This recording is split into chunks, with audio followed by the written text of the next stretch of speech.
लोग कहते हैं कि भरोसा कैसे करना है, विश्वास कैसे करना है। तो शिव महापुराण की कथा कहती है, एक बच्चे को जब हवा में उछालते हैं और हवा में उछालते हैं उस बच्चे को, तो वो बच्चा मुस्कुराता है, वो बच्चा हंसता है, वो बच्चा प्रसन्न होता है। हवा में उछल रहा बच्चा प्रसन्न होता है, हंसता है, मुस्कुराता है।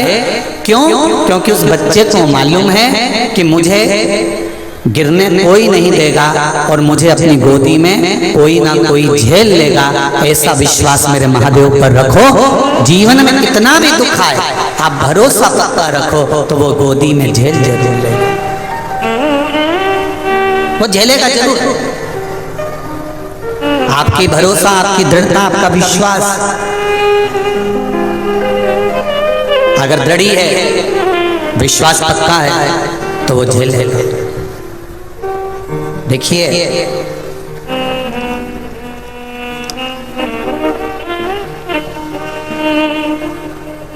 एक अच्छे युग के निर्माण में 4 लोगों की भूमिका ज्यादा होती है।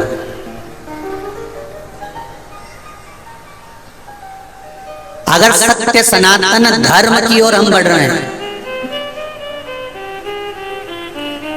एक अच्छे युग का यदि हम निर्माण कर रहे हैं, और आपको पहले भी कथा में कहा, कलयुग नहीं चल रहा है। कौन सा युग चल रहा है? शिव युग।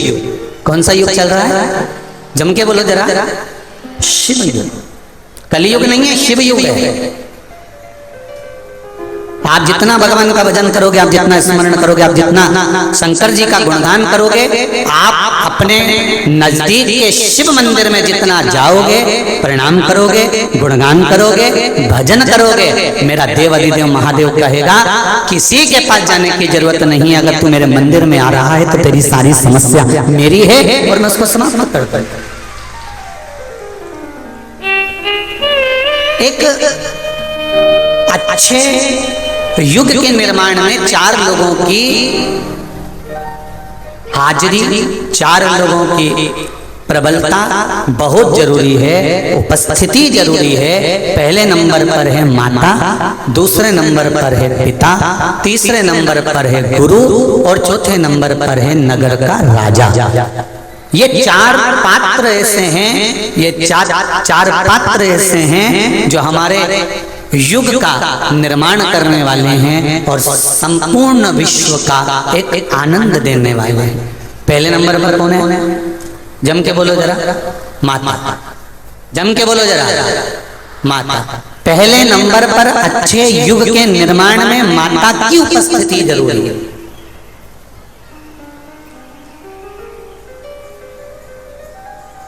कई लोग कहते हैं गुरुजी पहले राम जी का जन्म हुआ, क्या आज के जमाने में राम जी का जन्म हो सकता है? हम कहते हैं बिल्कुल हो सकता है, उसमें दिक्कत क्या है? बस राम जी को पाने के लिए तुम्हें कौशल्या और तुम्हारे पिता को दशरथ बनना पड़ेगा, तो राम जैसी औलाद तुम्हारे घर में जन्म ले सकते। कोई परेशानी नहीं। क्या आज के समय में भगवान कृष्ण का जन्म हो सकता है? क्या भगवान कृष्ण प्रकट हो सकते हैं? क्यों नहीं? यशोदा आपको बनना है, नंद बाबा आपको बनना है, देवकी आपको बनना है, वसुदेव आपको बनना है, भगवान कृष्ण प्रकट हो जाए। रामकृष्ण परमहंस को जन्म देने वाली भी एक माँ थी, स्वामी विवेकानंद जी को जन्म देने वाली भी एक माँ थी, संत तुकाराम जी को जन्म देने वाली भी एक माँ थी, नामदेव जी को, मीरा जी को, कर्मा जी को जन्म देने वाली भी एक माँ थी, राम और कृष्ण को जन्म देने वाली भी एक माँ थी, सरदार वल्लभ पटेल को जन्म देने वाली भी एक माँ थी। और वो माँ अगर ठान ले कि मेरे गर्भ में जो बच्चा है वो सनातन धर्म को आगे बढ़ाने वाला होगा, माँ ये विचार कर ले कि मेरे गर्भ में जो बच्चा है वो राष्ट्र का हित करने वाला होगा, मेरे गर्भ में जो बच्चा है वो भगवत भजन करने वाला होगा, तो ये निश्चित है गर्भ से जो बच्चा होगा वो निश्चित भजन करने वाला है। ये माता का संकल्प होना चाहिए, ये माँ का संकल्प होना चाहिए।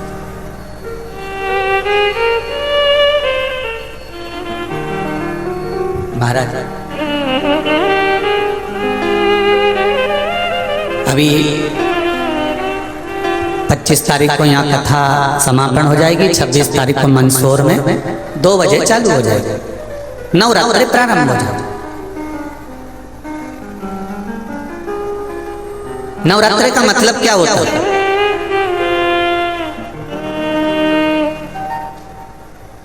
केवल 9 दिन तक देवी की आराधना कर लो, नंगे पैर ले लो,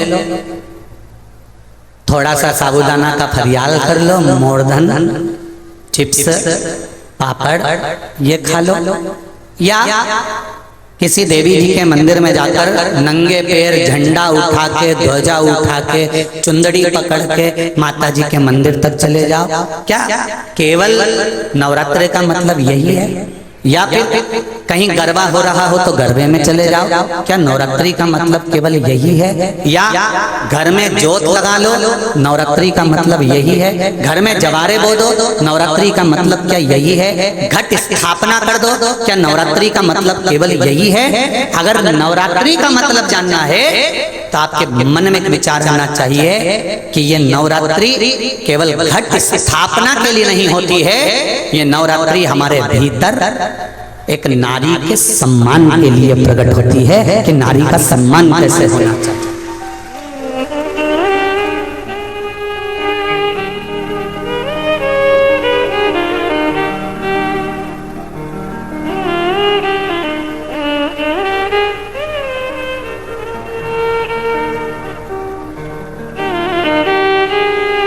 एक नारी का आदर क्या होता है? एक नारी का सम्मान क्या होता है? एक नारी के विचार, उसकी सोच, उसकी दृष्टि क्या होती है?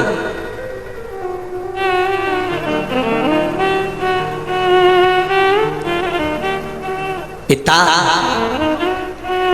और माता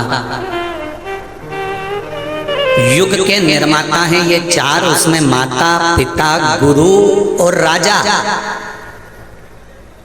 जो क्षेत्र का राजा होता है, नगर का राजा होता है, वो भी युग का निर्माता होता है कि वो अपने राज्य को धारण कर कर किस तरह से व्यवहार कर रहा है। माता अपने बच्चे को क्या सिखा रही है? क्या सिखा रही है? आप में से कितनी माताएं हैं जिनके बच्चे रोज प्रणाम करते हैं, चरण छूते हैं? जरा हाथ उठाओ तो। देखा देखी में मत उठा देना जी हो, क्योंकि देखा देखी में तो काम बिगड़ जाता है। रख लो रख लो, देखा देखी में काम बिगड़ जाता है। कक्षा 8वीं का पेपर था, बच्चे एक के पीछे एक बैठे थे, लिखने के लिए प्रश्न आ गया कि दिल्ली की सबसे बड़ी मीनार का नाम लिखो। आगे वाले ने लिख दिया दिल्ली में कुतुब मीनार है। उसके पीछे जो बैठा था उसने आगे वाले की कॉपी में से नकल कर कर लिख दिया दिल्ली में कुतिया बीमार है। तो देखा देखी में काम बिगड़ जाता है। याद उसको भी था, उसको भी मालूम था कि दिल्ली में कुतुब मीनार है, पर उसने आगे वाले का देखने के चक्कर में अक्षर पूरा नहीं देख पाया, इसलिए लिख दिया दिल्ली में कुतिया बीमार। उसका ध्यान नहीं गया, भटक गया, दृष्टि नहीं पहुंची।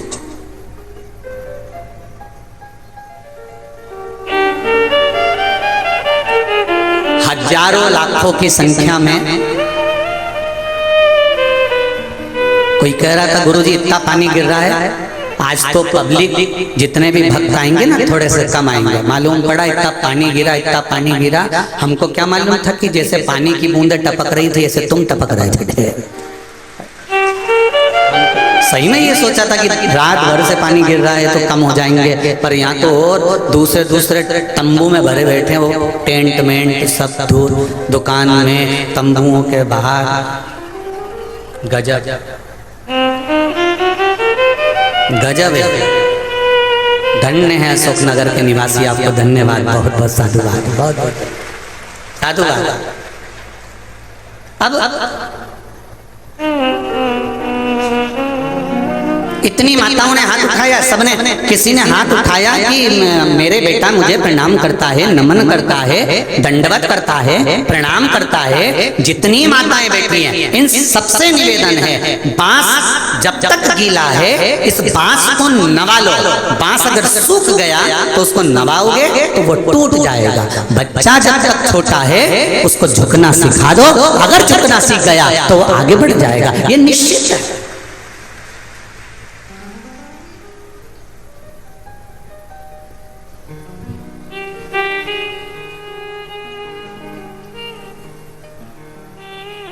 जो जितने अकड़ में रहते हैं ना वो उतनी जल्दी गिर जाते हैं।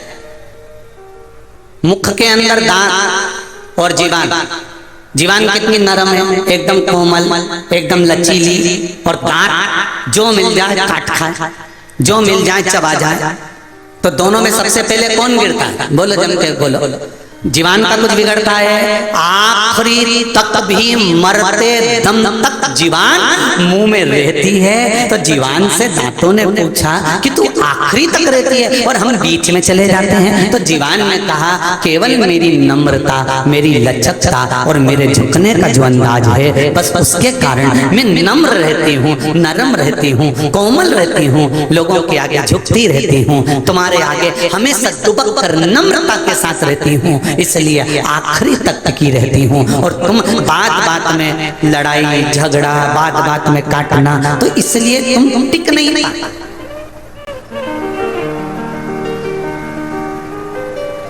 बहुत कठिन है, बहुत कठिन। एक प्रसंग पहले भी सुनाया, आज फिर सुना रहा। एक नदी ने समुद्र से जाकर कहा, समुद्र मान तुझे क्या चाहिए? समुद्र ने कहा नदी मुझे कुछ नहीं चाहिए। नदी ने कहा समुद्र तो मुझे जानता नहीं है, मैं बहुत बड़ी नदी, बहुत विशाल, तुझे जो लगता हो वो मुझसे मांग ले। नदी कहती है मुझसे मांग समुद्र, समुद्र कहता है मुझे कुछ नहीं चाहिए, सब मुझ में है।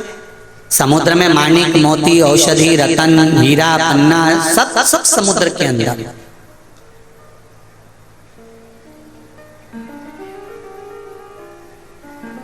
मांग, समुद्र मांग ले मुझसे। नदी बार बार समुद्र से कह रही है कि कुछ मांगो। समुद्र कहता है मेरे पास में सब कुछ है, लेना नहीं चाहता। नदी जिद पर अड़ गई कि तुझे कुछ ना कुछ मांगना पड़ेगा, मैं बड़ी विशाल नदी हूँ। समुद्र ने कहा नदी अगर तू देना चाहती है तो मुझे दुर्वा ला कर दे दे, हरी हरी घास, हरी हरी दूबा मुझे थोड़ी सी ला कर दे दे। नदी ने सिर पर हाथ रखकर कहा रे समुद्र तू भी मांग रहा है तो क्या मांग रहा है? हरी घास, हरी दूबा, क्या मांगा? केवल हरी घास, केवल हरी दूबा। नदी ने कहा मैं अब भी लेकर आता। नदी अपने पानी से घाट पर, किनारे पर जितनी घास लगी थी, जितनी दूबा लगी थी, नदी अपने जल से उस दूबा को तोड़ने लगी। जैसे ही नदी का जल दूबा पर जाता है, घास पर जाता है, घास नीचे झुक जाती है। नदी का पानी फिर जाता है, घास फिर झुक जाती है। नदी का पानी फिर जाता है, घास फिर झुक जाती है। और आखिरी में नदी समुद्र के पास आकर बोली रे समुद्र मैं तेरे लिए घास दूबा नहीं ला सकी। समुद्र ने कहा नदी तुझमें तो क्या किसी में सामर्थ्यता नहीं है कि झुकने वाले को उखाड़ सके। वो दूबा झुकती थी इसलिए तो उखाड़ नहीं।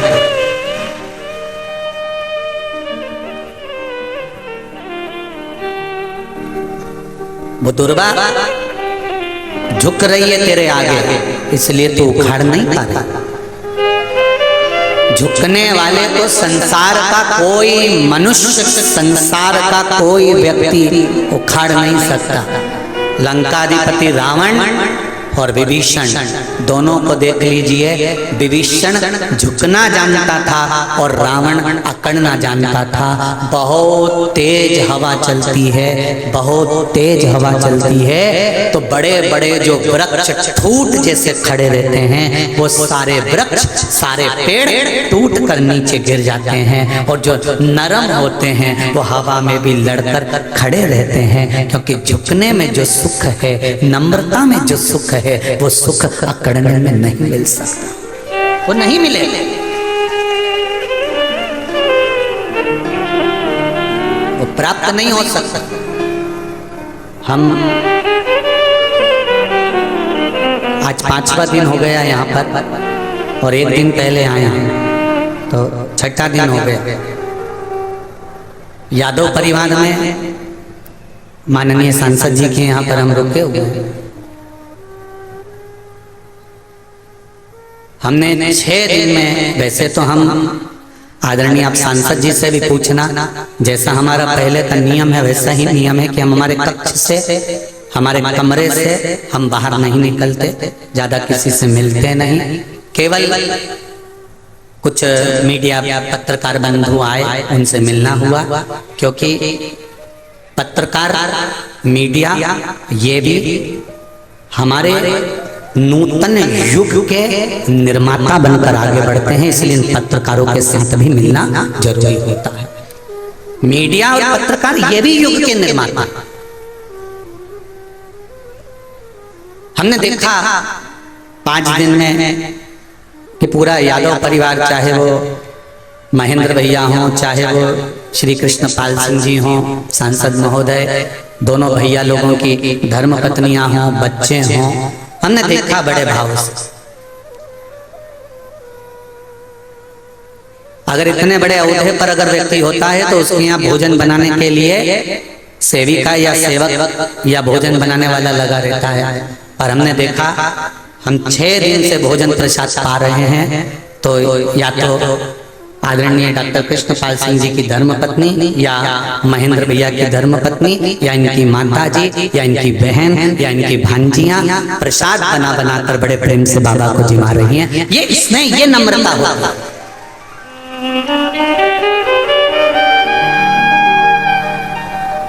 और एक व्यक्ति में इतनी अकड़ आ जाती है, हम कौन, लल्लन जी। और एक नम्रता सीखने को मिलती है अशोकनगर की इस धरा से।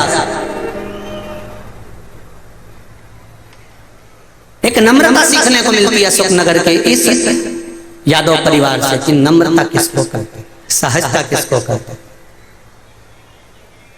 हम कम से कम 5 बार 6 बार सांसद जी को बोल चुके, महेंद्र भैया को बोल चुके, हम बैठे हैं सोफे पर, कुर्सी पे, तो आप भी कुर्सी पर बैठ जाओ ना। नहीं बैठे तो नहीं बैठे, जितनी देर हम बैठे रहे उतनी देर वो नीचे ही बैठे। ये नम्रता है। और फिर कहूंगा इस व्यासपीठ से, झुकने वाले को कोई उखाड़ नहीं सकता, ये निश्चित है, ये निश्चित है। भगवान शंकर लंकाधिपति रावण को कह कहकर थक गए थे कि लंकेश तू थोड़ी सी नम्रता लेकर आ जा। लंकाधिपति लंकेश नम्रता नहीं ला सका, हमेशा अभिमान के शब्द शिव जी के सामने भी कह देता था। भगवान विष्णु ने, स्वयं ब्रह्मा जी ने, इंद्रदेव ने तुरंत भगवान शंकर से कहा कि ये तुम्हारा शिष्य है, ये तुम्हारा शिष्य है, इसको समझाओ, इसको समझाने का प्रयास करो। रावण को समझाओ। शंकर भगवान बोलते हैं मैं समझाने की मना नहीं है, मैं समझाने को तैयार हूं, पर मैं रावण को जब जब बुलाता हूं समझाने के लिए, रावण मुझे समझा के चला जाता। जब जब चेला गुरु को ज्ञान देने लगे तो समझ लो कि अब चेले का विनाश का समय।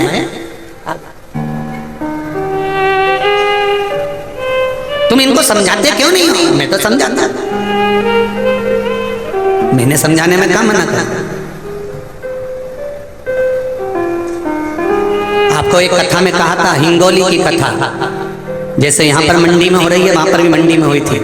हिंगोली की कथा में कहा था, जिस बच्चों को, जिन नवयुवक बेटा बेटी को अपने माँ बाप के शब्द बुरे लगने लगे और बाहर वाले मित्र दोस्तों के शब्द, पड़ोसियों के शब्द, दूसरों के शब्द अच्छे लगने लगे, समझ लेना कि उस बेटा बेटी का उद्धार कभी नहीं हो सकता, एक ना एक दिन वो धोखा खाएगा ही।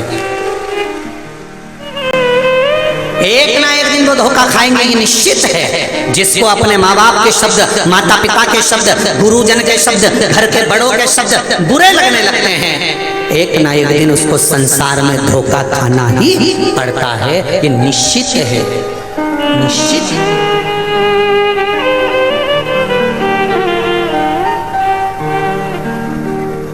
एक बार श्री गुरु नानक देव जी से पूछा गया कि प्रीति कैसे करना चाहिए।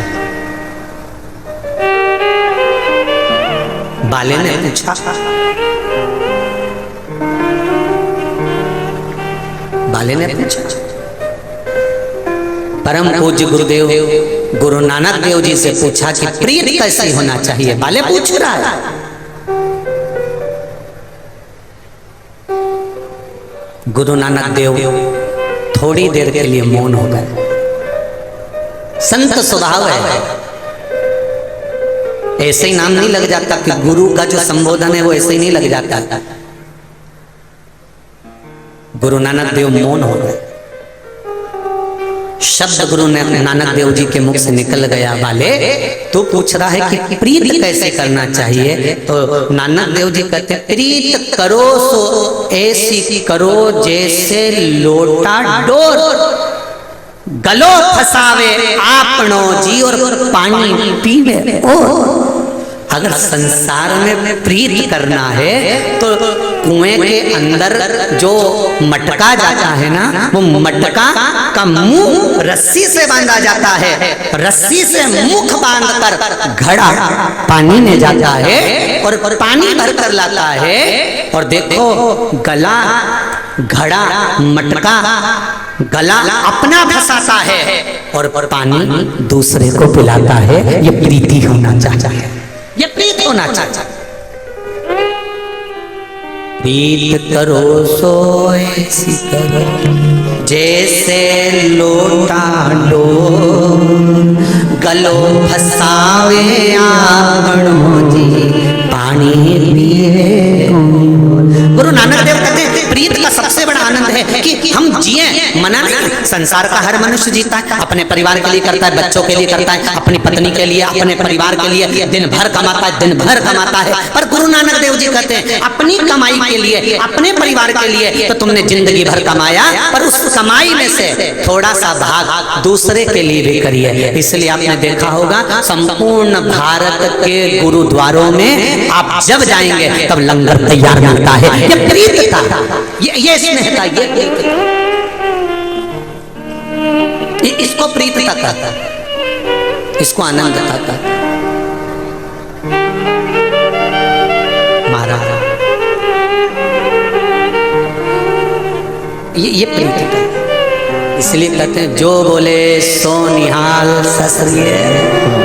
ये भीतर का सुख होना चाहिए, ये भीतर का आनंद होना चाहिए, ये भीतर का एक आनंद तत्व होना चाहिए। अगर युग के निर्माता में एक माता, एक पिता, एक गुरु और एक राजा, ये चार सम्मुख में होना चाहिए। इसलिए कहते हैं माता युग के निर्माण में सबसे पहला पहलू है, पहली सीढ़ी है। इसलिए माँ अपने बच्चों को झुकना सिखाए कि बेटा घर के बड़ों के आगे, माता पिता के आगे, गुरु के आगे जितना झुककर नम्रता से आनंद के साथ चलोगे उतनी जिंदगी खुश होकर जियो।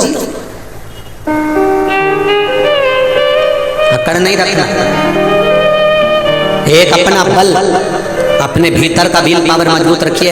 आपको अभी कथा में कहा था बच्चा उछलता है, हंसता है, उसको मालूम है मुझे कोई पकड़ेगा। उसी तरह कितना बड़ा भी दुख आ जाए, कितनी बड़ा भी कष्ट आ जाए, जिंदगी के पहलू पर कभी भी दुख सामने आकर खड़ा हो जाए, तुम्हारे चेहरे पर मुस्कुराहट होना चाहिए, रोना नहीं। याद रखना अपने भीतर कि मेरा शंकर मेरे साथ खड़ा है, मेरा शंभू मेरे साथ खड़ा है, मेरा देव महादेव मेरे साथ खड़ा है। शिव पुराण तो वही की वही है, केवल एक उद्देश्य पकड़ा जाता है, जैसे तर्पण जैसे नवग्रह, जैसे मंदोदरी, जिससे ये मंदोदरी शिव पुराण रखने का कारण केवल एक है कि राष्ट्रीय स्वयंसेवक संघ RSS मंदसौर जिले के अंतर्गत छोटी छोटी लड़कियां, बेटियां देह व्यापार करती हैं। उस देह व्यापार को रोकने के लिए और उस देह व्यापार को रोककर उन बेटियों को पढ़ाना, लिखाना और उनको अच्छी परवरिश देकर उनका घर बसाने के लिए ये पावन मंदोदरी शिव महापुराण की कथा रखी है, जिसका नाम मंदोदरी रखा। वो मंदोदरी माता के नाम से, एक सती के नाम से, एक शिव भक्त मंदोदरी के नाम से कम उस क्षेत्र की बेटियां सुधर सके, उस क्षेत्र की बेटियां व्यापार, ये देह का व्यापार छोड़ सके और अपने जीवन को धन्य बनाएं और अपने इस अनमोल जीवन को पहचाने की कितनी मुश्किल से ये मनुष्य की देह मिलती है। मेरा निवेदन है, जितने श्रोता भाई बहन कथा सुन रहे हैं, मंदोदरी शिव महापुराण की कथा को जरूर सुनना कि मंदोदरी के जीवन में कितने पड़ाव पड़े, कितना दुख आया, कितना कष्ट आया, कैसी जिंदगी जी, और उस कथा के माध्यम से उन बेटियों को वापस अपने घर लेकर आना, उन बेटियों को सत्मार्ग बताना।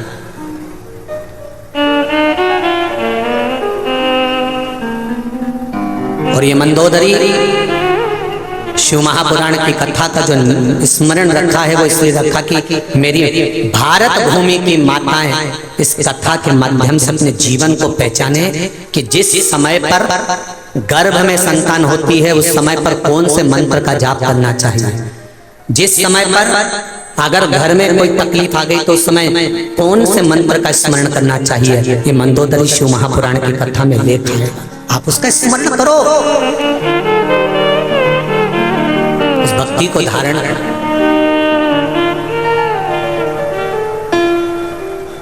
अपनी जिंदगी मस्त होकर अलमास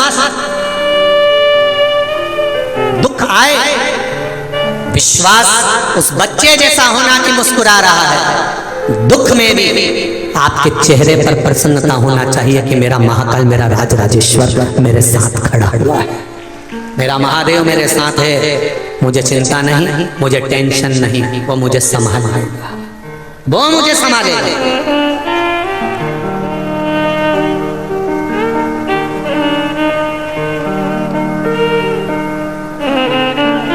इस संपूर्ण ब्रह्मांड के जितने लोग, जितने इस भारत की भूमि से, अशोकनगर से, मंडी प्रांगण से कथा सुन रहे हैं, उनसे एक बात दिल से कहना चाहूंगा, आप शिव का द्वार मत छोड़ना। अगर शिव का द्वार नहीं छोड़ोगे तो दुख तुम्हारे द्वार पर कभी नहीं आ सकता, ये निश्चित है। आप मत छोड़ो। बरसाती मेंढक मत बनना रे, बरसात आती है तो मेंढक बहुत सारे इकट्ठे हो जाते हैं, टर टर करते हैं। कई लोगों की आदत होती है, सावन का महीना आया तो मंदिर में भीड़, शिवरात्रि आई तो मंदिर में भीड़। हमें बरसाती मेंढक नहीं बनना कि सिर पे त्रिपुंड लगा लिया, गले में रुद्राक्ष की माला पहन ली, चोला बदल लिया, कपड़े बदल लिए और कपड़े बदलकर साधु संत बनकर, सन्यासी बनकर, तपस्वी बनकर छल करने के लिए, निंदा करने के लिए, बुराई करने के लिए, चुगली करने के लिए, अपशब्द करने के लिए, लोगों को घाटा पहुंचाने के लिए, लोगों के पांव खींचने के लिए बैठ गए। ये नहीं बनना हमको, हमें बरसाती मेंढक नहीं बनना। भगवान की कथा कहती है शिव को पाने के लिए कपड़े बदलने की जरूरत नहीं पड़ती, शंकर को पाने के लिए कलेजा बदला जाता है और शिव सामने आ जाता है। मन बदलिए, मन को चेंज करिए, चित्त चेंज करिए, कहीं मत जाओ एक लोटा जल लेकर शिव के द्वार। हम कभी नहीं कहते आपसे कि आप सीओर कुबेरेश्वर धाम आओ, बोला कभी? आप पुरानी कथाएं उठाकर देखना, जितनी कथा उठा सकते उठाकर देखना। हम नहीं कहते कि आप कुबेरेश्वर धाम आओ, हम नहीं कहते कि हमारे यहाँ पधारो, हम तो ये कहते हैं जब बाबा तुम्हारे मन की मुराद पूर्ण कर दे और तुम्हारी झोलियां खुशियों से भर दे, तब एक बार कुबेरेश्वर धाम भले आ जाना, और उसकी कृपा के अनुसार, उसकी कृपा दया। मन चंगा तो कठोरते में गंगा, और नी तो गंगा भी बहती रहे तो लोग के गंगा का पानी है क्या, पक्का है क्या? होता है कभी कभी। एक माँ ने अपने बच्चों से कहा, देख देख 16 श्राद्ध चल रही है रे छोरा, ए छोरा। हाँ माँ 16 श्राद्ध चल रही है बेटा। हाँ माँ, एक काम करना बेटा, पिताजी का अस्थियां रखी हुई हैं, उनको गंगा जी छोड़िया बेटा। तेरे पिताजी का मन था कि मेरी अस्थियों को गंगा जी में छोड़ना। तो माँ ने बड़े बेटे से कहा, बड़े बेटे ने कहा ठीक है माँ, पिताजी की अस्थियों को गंगा जी छोड़ दें। बड़ा बेटा कमरे में गया, धर्म पत्नी आई। धर्म पत्नी ने पूछा कहाँ की तैयारी कर रहे हो? कल पिताजी की अस्थियां छोड़ने जाना है। पिताजी का मन था कि मेरी अस्थियों को मेरा बेटा पैदल पैदल गंगा जी तक लेकर आए, तो मैं गंगा जाने की तैयारी।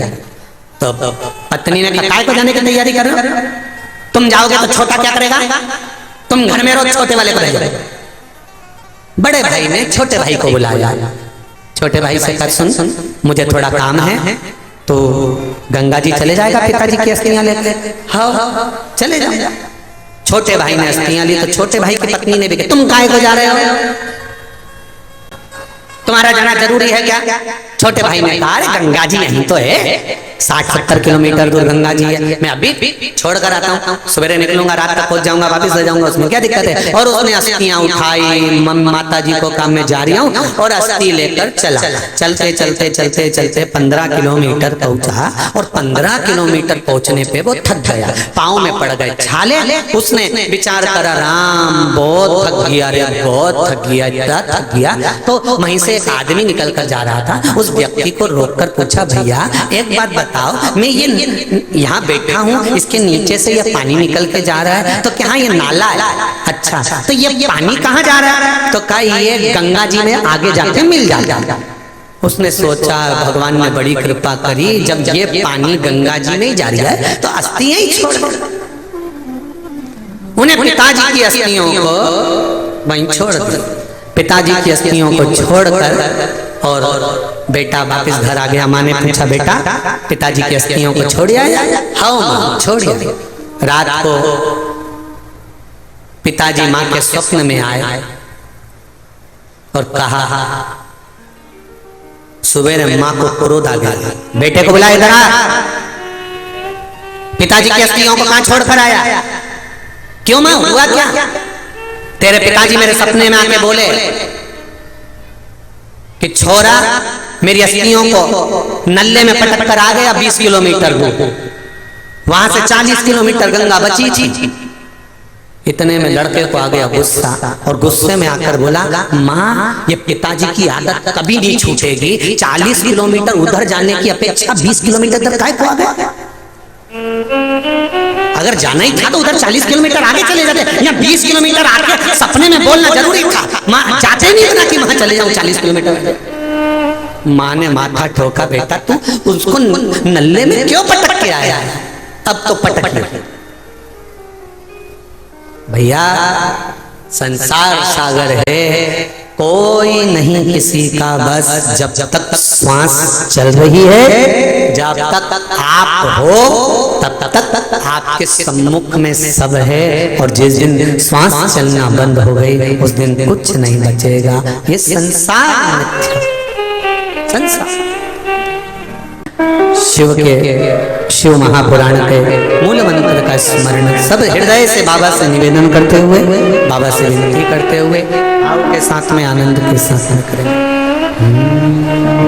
श्री शिवाय नमस्तुभ्यं, श्री शिवाय नमस्तुभ्यं, श्री शिवाय नमस्तुभ्यं, श्री शिवाय नमस्तुभ्यं, श्री शिवाय नमस्तुभ्यं। भोला सब दुख काटो मारा, भोला सब दुख काटो मारा।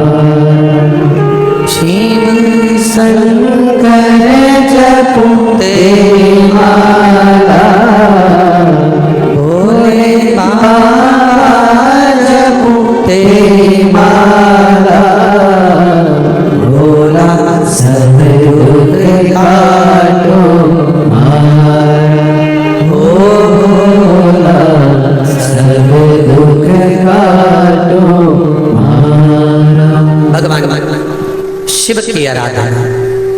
भगवान शंकर का मंत्र जाप, भगवान शिव का स्मरण, शिव भक्ति का एक सुख, आवाज पकड़ रहा है, शिव भक्ति का एक स्मरण जीवन में।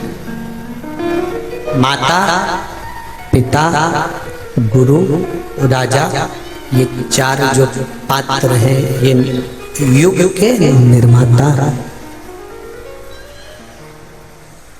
देखिए, दक्ष प्रजापति की दो बेटियां स्वाहा, स्वधा। स्वाहा अग्निदेव को दी गई, स्वधा पितरों को दी गई। आप जब यज्ञ करते हो तो उसमें जो स्वाहा का उच्चारण करते हो, धर्म पत्नी, ओम ब्रह्मवे स्वाहा।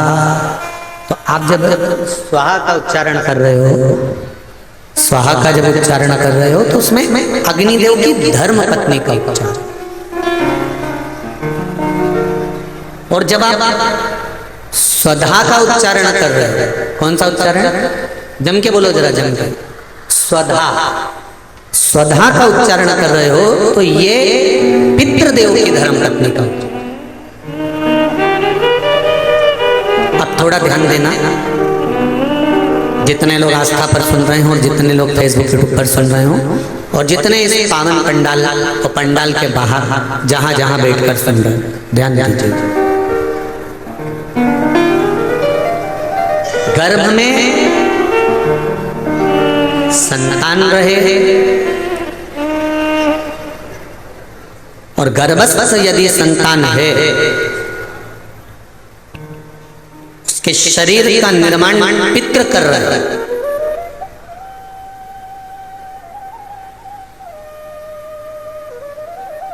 और शरीर में जो आत्मा है, उस आत्मा के बल पर उस शरीर को स्वस्थ रखने का निर्माण स्वधा कर। थोड़ा ध्यान दीजिएगा माताएं विशेष रूप से, और मेरे भाई लोग भी बहुत ध्यान से।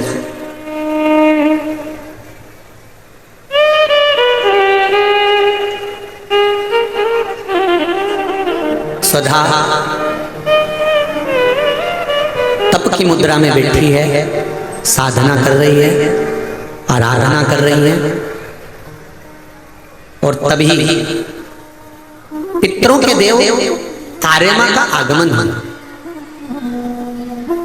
पितरों के देवता आर्यमा स्वामी वहां पर आए। जब पितरों के देवता आर्यमा स्वामी आए तो उन्होंने क्या देखा कि यहाँ स्वधा तो भगवान के तप में लीन है, स्वधा तो भगवान की भक्ति में लीन है। अब जब स्वधा भगवान की भक्ति में लीन थी और आर्यमा स्वामी वहां से निकल कर गए, तो आर्यमा स्वामी आज निकल कर सीधे धर्मराज जी के पास पहुंचे। यमराज को धर्मराज भी कहते हैं, यमराज भी कहते हैं, यम भी कहते हैं। तो आर्यमा स्वामी ने क्या देखा कि वहां पर तो यमराज तो नहीं है, पर यमराज की धर्मपत्नी धुमोरना बैठी हुई। यमराज की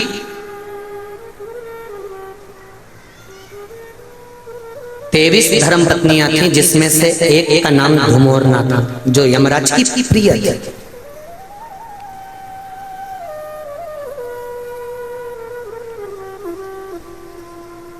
और धुमोरना, जिसको हमारे यहाँ पर युद्ध के मैदान में जब आपस में युद्ध होता है, लड़ाई होती है एक दूसरे से, जब युद्ध होता है और युद्ध में किसी को मारा जाता है तो मारना नहीं कहते उसे, काटना नहीं कहते उसको कहते हैं वध। धुमोरना का एक नाम वध भी।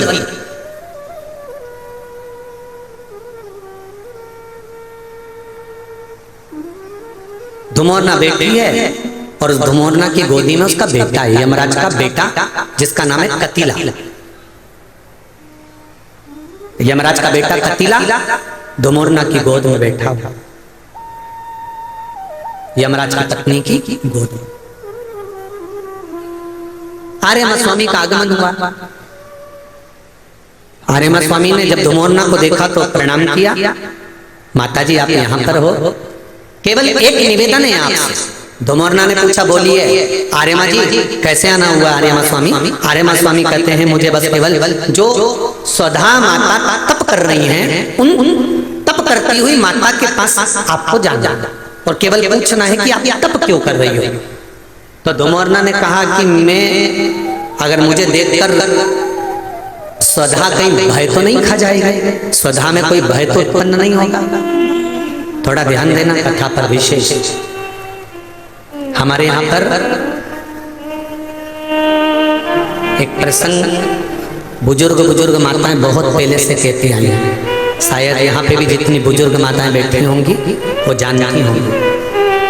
9 महीने में नारी के गर्भ में जब 9 महीने बच्चा रहता है तो कोई एक महीना ऐसा होता है जिस महीने में बुजुर्ग माताएं कहती है कि नदी नाले मत नहाना।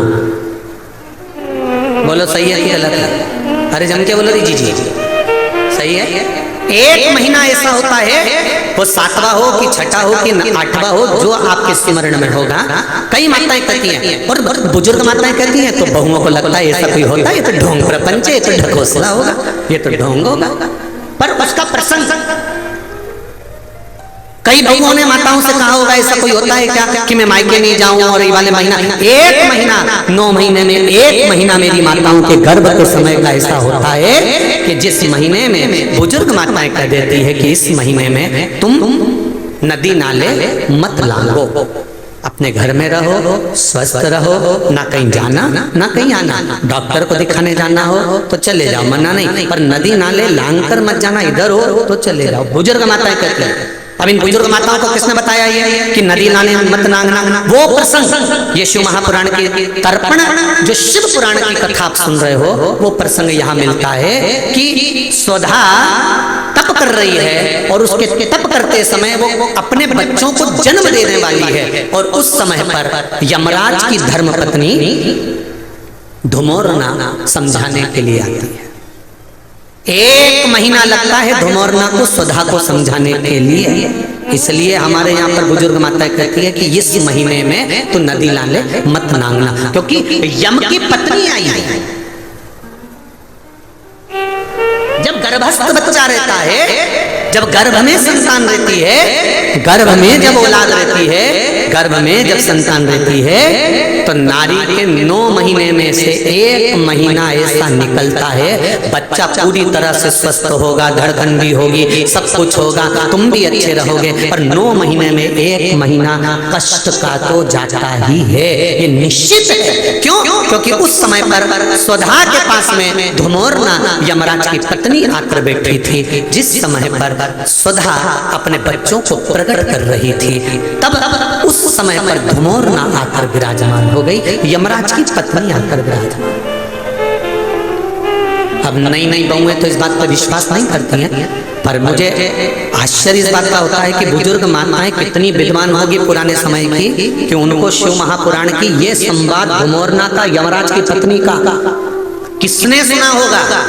और ये बुजुर्ग माताओं को भी मालूम, इनकी सास ने और उनकी भी सास ने और उनकी भी सास ने, मतलब सनातन हिंदू धर्म कितना पुराना सनातन धर्म है, जरा विचार करिए कि आज तक चले आया।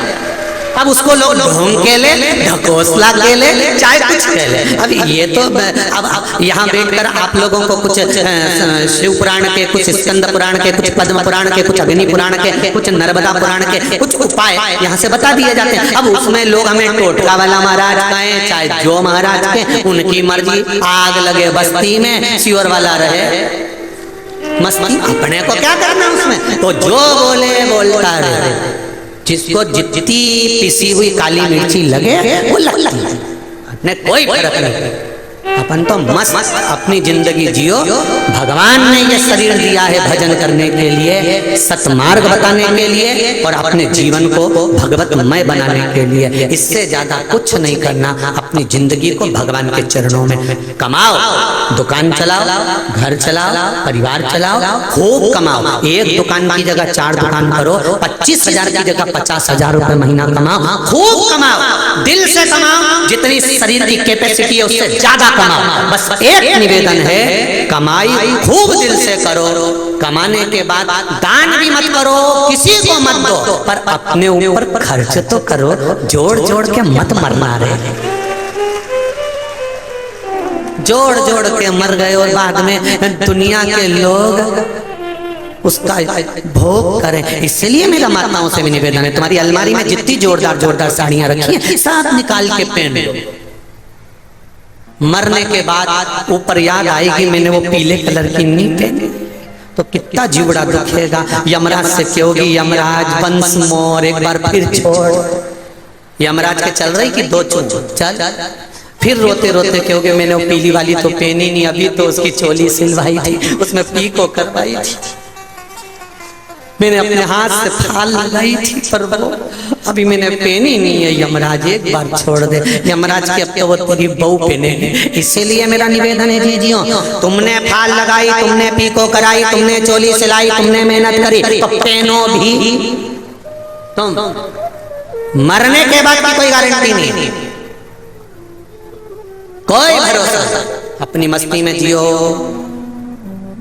दुनिया के लोग आप पर उंगली उठाते रहेंगे, आप शब्द कहते रहेंगे, गालियां देते रहेंगे, आड़ा टेढ़ा बोलते रहेंगे, और तुम घर में दो तरह की बहू होती है, एक बेचारी दिन भर टेंशन में जीती है और एक मुस्कुरा के बेफिक्र।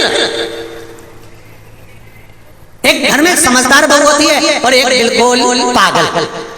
जो समझदार होती है उसको पूरा घर संभालना पड़ता है। जीजी आई, ननंद आई, काका आया, काकी आई, बुआ आई, ये वो हो गई, उसको पूरी शादी में पूरे फंक्शन में काम संभालती रहती है। और एक होती है पगली, उसको सास कहती है हमारी बहू में तो अक्ल ही नहीं। जिसमें अक्ल नहीं वो सबसे पहले डेंटिंग पेंटिंग करके मेहंदी बंडा बुडू के सबसे पहले बफेट में गुलाब जामुन और रसगुल्ला खा के वो जा। उसे कोई मतलब नहीं कौन आया कौन गया, कितना बेटर, कितना भोजन, कितनी केटरिंग, उसे कोई मतलब नहीं। वो तो खा पी के और बढ़िया अपनी सहेली के साथ गप्पे मप्पे मारे। तो मौसी सासन बोलती देख तेरी बहू को देख कितनी गप्पे मार रही, और वो बेचारी बड़ी वाली कितनी काम कर रही। तो क्या हमारी बड़ी तो समझदार है और छोटी में तो अक्ल नहीं। अब बताओ जायदाद का हिस्सा तो दोनों को मिलेगा, तो फिर समझदार होने से फायदा कौन सा? अकल से होने से फायदा मिलेगा तो जितना इसको मिला इतना इसको मिला, जितना इसको मिलेगा उतना उसको मिलेगा। तो क्या किसको रोइए, चादर तान के सोइए।